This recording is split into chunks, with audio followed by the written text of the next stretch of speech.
começa agora. Antes e depois da lei. Os direitos e deveres do cidadão brasileiro e os passos da justiça. Olá! A partir de hoje você acompanha aqui na Rádio Justiça o Antes e Depois da Lei. Você vai conhecer os direitos e deveres do cidadão brasileiro, os passos da justiça e as decisões que mudaram histórias de vida. O Antes e Depois da Lei de hoje é sobre saúde bucal. Vamos saber como a lei do flúor melhorou o sorriso de muitos brasileiros. Para se ter aquele sorriso bonito que todos desejam, são necessários 32 dentes. E por muito tempo, o Brasil foi rotulado como o país dos banguelas, a pátria dos desdentados. A falta de recursos, de higiene e de saneamento básico estragou o sorriso dos brasileiros, que sofreram muitos problemas dentários antes de ser criada uma lei para favorecer a saúde bucal.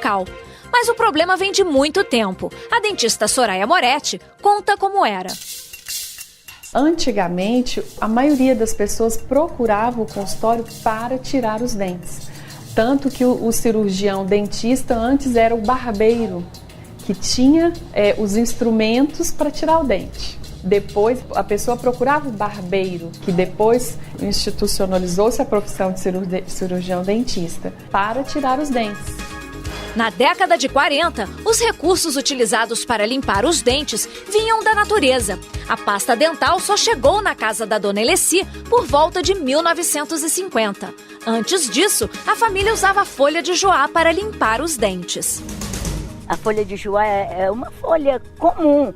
Aí a gente mastiga, ela sai um líquido e desse líquido vira uma espuma. E dessa espuma a gente pega o resto da folha que está na boca mastigada e passava nos dentes como se fosse uma escova. Então enxaguava a boca e os dentes ficavam lindos e maravilhosos. Aos 25 anos, Dona Eleci veio para Brasília. Foi na década de 60, época em que a saúde bucal não era vista com tanta importância. Faltava legislação, faltavam políticas públicas e cuidar dos dentes era bem difícil. Não tínhamos dentista, né? A gente mesmo fazia a higiene bucal da gente, conservava os dentes até certas idades. Quando chegava na idade propícia, aí é que a gente procurava um dentista, porque já não tinha mais jeito os dentes. Era difícil achar um dentista, era difícil pagar o dentista, era difícil o transporte para nós irmos para a cidade, era difícil tudo.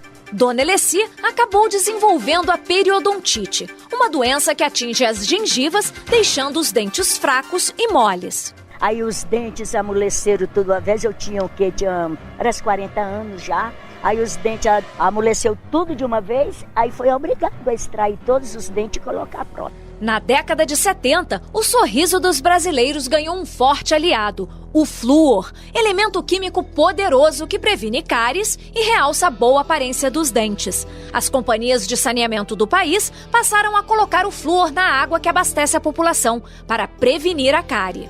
Essa tecnologia, chamada de fluoretação, surgiu de uma pesquisa feita em 1958 pela Organização Mundial da Saúde, que reconheceu a técnica como uma importante medida de saúde pública, o que se confirmou, como conta a dentista Soraya Moretti.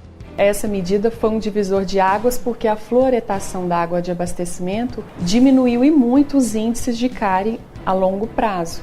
O cirurgião dentista Nilo Pires explica qual foi o alcance dessa prevenção. E trouxe só benefício, não traz prejuízo. Para nós, cirurgiões dentistas, significa uma tranquilidade para o paciente, é uma prevenção, e tudo que se fala em prevenção é positivo em qualquer área, não só na saúde. Principalmente na saúde, que quem tem saúde tem vida, quem tem saúde tem lazer, quem tem saúde vive bem, tá certo? E o flúor trouxe isso. A Organização Mundial de Saúde, em 1966, recomendou aos Estados-membros que outros métodos e veículos de aplicação de flúor fossem desenvolvidos em locais onde a fluoretação não pudesse chegar. Através de pesquisas que já vinham sendo feitas desde a época, mostrando que mesmo a época, antes de 74, o flúor era necessário, era importante. O aumento do uso alavancou a pesquisa e também as divergências sobre a utilização do flúor. E de solução para um problema mundial, ele passou a ser considerado um vilão para muitos cientistas. A dentista Soraya Moretti explica o porquê.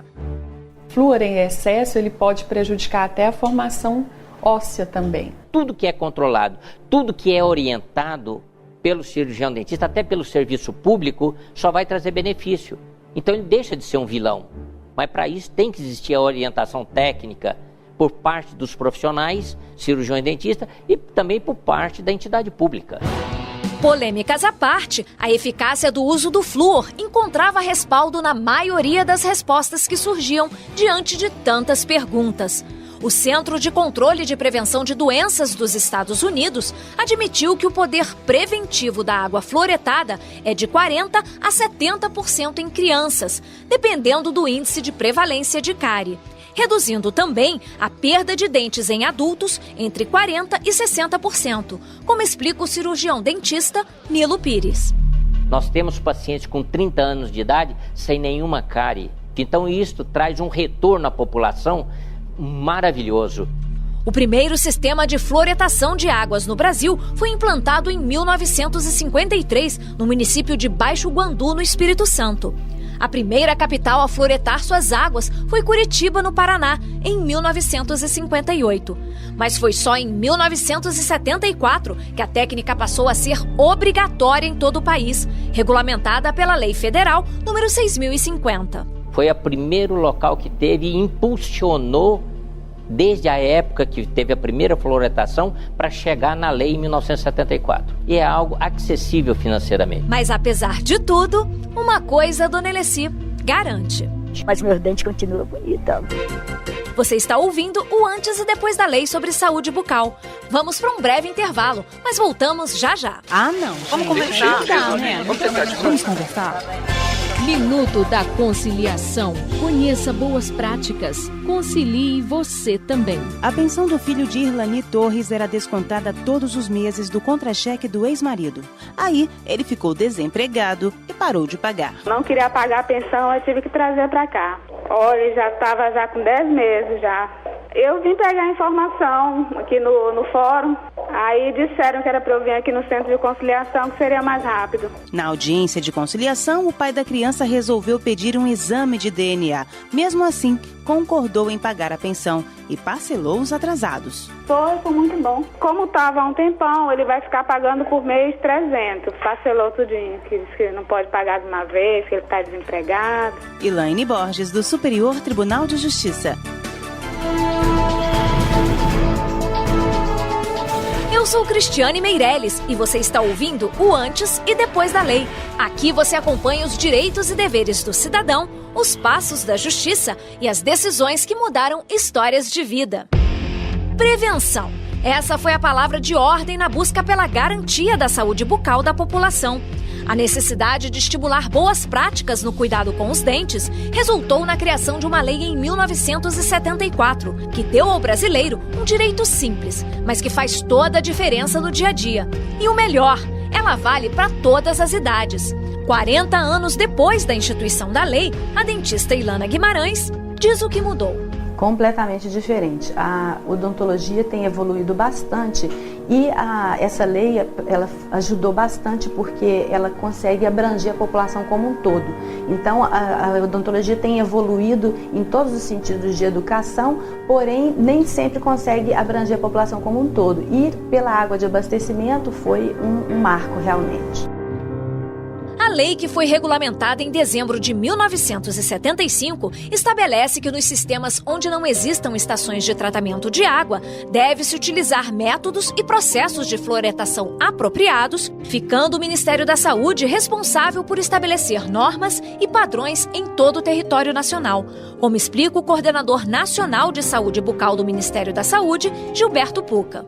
A lei previne que a quantidade de flúor da água sejam quantidades mínimas e máximas, a mesma forma que a quantidade de cloro, para fazer com que a água seja potável. Por quê? Para aquela água ser justamente uma água que leve saúde. Portanto, o Estado brasileiro, as estações de tratamento de água, a vigilância em saúde, ela floreta a água e faz um monitoramento destas quantidades de flúor para aquela medida ser uma medida que traga benefício. Ângela Biagini é gerente da Companhia de Saneamento do Distrito Federal, a CAESB, e explica quais são esses benefícios. Ele estabelece que a água que nós vamos beber, vamos ingerir, que ela tem uma quantidade de flúor para que ele atue como se fosse um medicamento. Quando você toma essa água, ele vai ficar presente na sua boca, agindo nos seus dentes, na sua saliva, de forma que ele vai proteger o seu dente, evitando a cárie dentária. Com o passar dos anos, alguns estudos provaram que o flúor aumenta a resistência e remineraliza o esmalte do dente. Por isso é considerado eficiente e eficaz na prevenção da cárie dental. A dentista Ilana Guimarães explica esse processo que trouxe resultados. O flúor na água, ele vai ser ingerido pelo organismo, tanto na água que a pessoa vai beber, como também pelos alimentos. E esse flúor, ele fica do corpo da pessoa, no sangue, e ele vai em alguma parte para a saliva.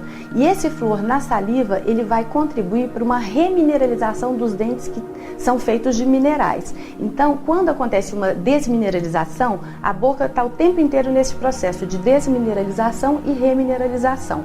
E o que acontece na desmineralização é quando a gente alimenta de alimentos ácidos, geralmente os doces, o que é o mais comum hoje em dia na alimentação das pessoas. Gilberto Puca, do Ministério da Saúde, alerta que toda a população tem acesso a esse tratamento preventivo. Porque às vezes as pessoas acham que, mas eu não tomo água da torneira, eu tomo água mineral, eu não tenho o hábito de tomar água tratada da torneira. Mas essas pessoas também são beneficiadas. Por quê? Porque elas cozinham com aquela água, né? Então ela tem um benefício indireto. Portanto, a fluoridação de água do abastecimento público é um método universalizante e equitativo que chega aonde mais precisa. O processo de fluoretação é feito nas estações de tratamento de água, depois que ela passa pela captação, coagulação, flotação e filtragem. O flúor é misturado na água junto com cloro e cal, que é o que regula o pH. No Brasil, a quantidade de flúor é de 0,8 ppm, considerando o consumo da população. No Distrito Federal, a fluoretação começou no final da década de 60. Depois da lei, o processo se expandiu e hoje 98% da água produzida no Distrito Federal é fluoretada. Processo feito nas 3 estações de tratamento da CAESB, que leva da captação até a distribuição cerca de 3 horas. Ângela Biagini, gerente da CAESB, explica o processo. A CAESB utiliza equipamentos de medição contínua que 24 horas por dia vão acompanhando a quantidade de fluxo que está adicionando à água, é o correto e determinado pela lei. E a partir disso são estudos feitos determinados pelo Ministério da Saúde, então ele define qual é a dosagem ideal e a gente busca 24 horas por dia trabalhar com essa dosagem ideal. E para isso a gente utiliza equipamentos eletrônicos que qualquer variação, ele ajusta imediatamente essa dosagem. Se for menos, não tem nenhum resultado positivo. E se for mais, você pode até gerar um problema à saúde da população. O resultado de todo esse controle é visível nos indicadores nacionais. O último levantamento do Ministério da Saúde mostrou que a média no Brasil é de 2 dentes cariados em adolescentes de até 12 anos. O Distrito Federal aparece com metade disso, cerca de 1 dente por adolescente. Florianópolis, no sul, foi a capital que registrou menos problemas no país. A média não chega a 1 dente. Já Porto Velho, em Rondônia, na região norte, ficou em último lugar na lista. Lá foram registrados cerca de 4 dentes comprometidos por adolescente, o dobro da média nacional. E fica o alerta. É muito importante saber que essa fluoretação ela tem que ser feita de forma contínua. Não adianta uma empresa fluoretar por 5 anos e depois ficar 2 anos sem fazer, porque esse benefício ele se perde. Mas vale lembrar que a fluoretação sozinha não vai garantir que a pessoa fique livre das cáries. O cuidado com a alimentação e higiene bucal é fundamental. O risco da doença cárie, porque ele vai estar sempre sendo lembrado dos hábitos alimentares que ele deve seguir, ele vai estar recebendo uma dose de concentração alta de flúor, que o flúor do consultório é feito numa concentração mais alta, e ele vai estar sendo lembrado da forma correta de estar fazendo a higiene, através da escova, do fio dental, escovação da língua. Então, todos esses fatores vão fazer uma diferença enorme e tem feito cada vez mais, porque cada vez mais tem tido mais acesso à população como um todo. Esse foi o Antes e Depois da Lei de hoje sobre saúde bucal. Não perca! Você acompanha o Antes e Depois da Lei todas as segundas às 8h30 da noite, com reprises aos sábados e domingos às 10h40 da manhã. E na TV Justiça você assiste o programa na íntegra, todas segundas às 9h30 da noite, com reapresentação de terça a sábado em horários alternativos. Participe! Mande seu e-mail sobre a lei que você gostaria de conhecer. O endereço é antesedepósdalei@stj.jus.br. Eu espero a sua sugestão.